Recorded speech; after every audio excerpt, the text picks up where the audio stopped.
Eve Arnold, Abigail Heyman et Suzanne Meiselas, 3 femmes photographes, 3 américaines, dans un monde dominé par le photojournalisme masculin et une vision radicalement nouvelle de la gente féminine.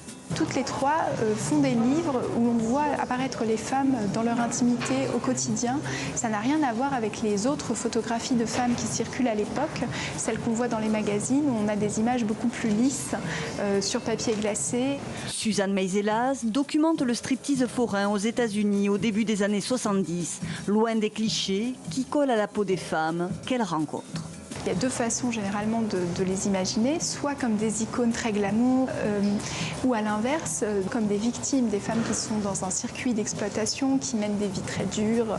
Suzanne Meiselas fait des photos qui répondent à aucun de ces 2 stéréotypes. Elles apparaissent comme des personnes à part entière, dont on peut lire les témoignages, découvrir leur histoire.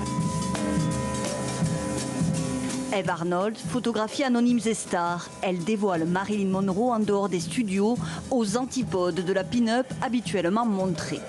Abigail Heyman livre, elle, un journal intime révélant les conventions qui prédominent et pèsent sur les femmes. Toutes les 3 ont marqué l'histoire de la photographie et sont à l'honneur à Arles parmi un nombre inédit cette année de femmes photographes exposées. Une victoire pour Marie Daucher qui avait l'an passé interpellé avec un collectif de quelques 500 signataires le directeur du festival sur la trop faible présence d'artistes femmes. Nous, on ne revendique pas une stricte égalité, on revendique une ouverture. Ce qui est important, c'est qu'avec une photo, il y a des regards sur le monde. Et en fait, c'est une petite minorité qui se réserve le droit de nous montrer le monde.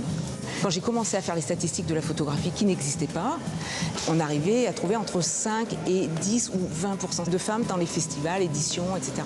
Or, elles sont majoritaires dans les écoles d'art. Voilà. Marie Daucher compte pour que les femmes comptent. Paris gagné avec 47% de femmes à l'affiche pour cette 50e édition des Rencontres d'Arles. Aux côtés des pionnières Germaine Kroul, Bérénice Abbott ou Florence Henry, des découvertes et une jeune génération pour élargir les horizons.